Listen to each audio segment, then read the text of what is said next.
Voici une réponse longue et profonde à ta question. Pourquoi Israël attaque l'Iran, qui inclut non seulement les raisons géopolitiques et stratégiques, mais aussi une lecture motivationnelle pour t'aider à en tirer des leçons de courage, de stratégie et de détermination dans ta propre vie.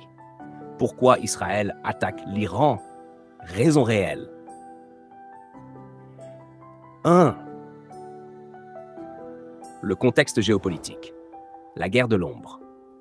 Depuis des décennies, Israël et l'Iran sont dans un conflit indirect permanent. Ce n'est pas une guerre ouverte traditionnelle, mais plutôt une guerre de l'ombre. Cyberattaques, sabotage, assassinats ciblés de scientifiques nucléaires iraniens, frappes aériennes en Syrie contre des positions pro-iraniennes. Raison principale. L'Iran finance et soutient des groupes armés comme le Hezbollah au Liban ou le Hamas à Gaza. Tous deux ennemis jurés d'Israël. Donc Israël attaque pour se défendre préventivement. 2. Le nucléaire iranien, la ligne rouge. Israël considère le programme nucléaire iranien comme une menace existentielle. Pourquoi? Parce que si l'Iran obtient l'arme atomique, il pourrait soit l'utiliser directement, selon la peur israélienne, soit l'utiliser comme outil de dissuasion pour agir librement dans la région sans crainte de représailles. Israël agit selon une logique de prévention stratégique. Frapper avant qu'il ne soit trop tard. 3. Une leçon de stratégie. Toujours avoir un coup d'avance. Israël ne réagit pas, il anticipe. Dans ta vie aussi, tu dois apprendre à agir avant que le problème ne se manifeste pleinement. Mieux vaut prévenir que guérir. N'est pas qu'un proverbe, c'est une philosophie de leadership. 4. La volonté de survivre, un instinct vital. Israël est un petit pays, entouré de nations hostiles, avec un passé de persécution, notamment la Shoah. Son instinct de survie est aiguisé. Cela forge une mentalité guerrière, où chaque menace est prise au sérieux.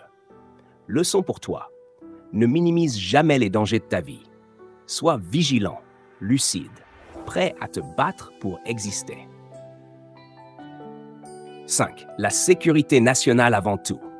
Israël place la sécurité de sa population au sommet de ses priorités. Quand un pays agit pour protéger ses citoyens, il montre que rien n'est plus sacré que la vie de son peuple. Dans ta propre vie, ça veut dire protège ta paix mentale, ton énergie, ton entourage positif. 6. Aspect motivation. La mentalité never again. Israël est né des cendres d'un peuple brisé.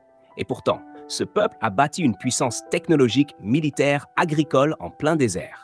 C'est le symbole de la résilience absolue. Quand Israël attaque, c'est aussi un message au monde entier.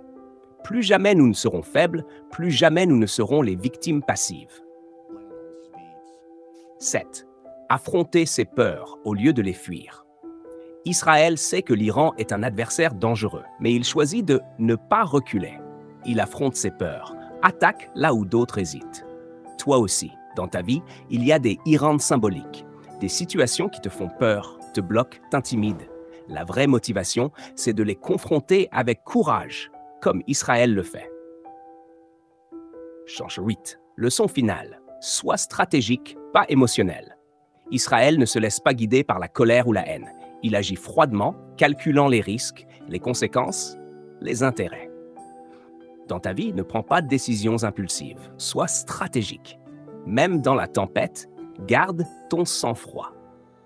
Conclusion motivationnelle. Israël versus l'Iran, ce n'est pas juste une guerre politique. C'est une guerre d'existence, de volonté, de valeurs. Et toi aussi, tu mènes ta propre guerre. Peut-être pas avec des bombes, mais avec des choix, des obstacles, des défis personnels. Inspire-toi de cette détermination. N'attends pas que le feu atteigne ta maison pour commencer à éteindre. Sois celui qui agit pendant que les autres dorment.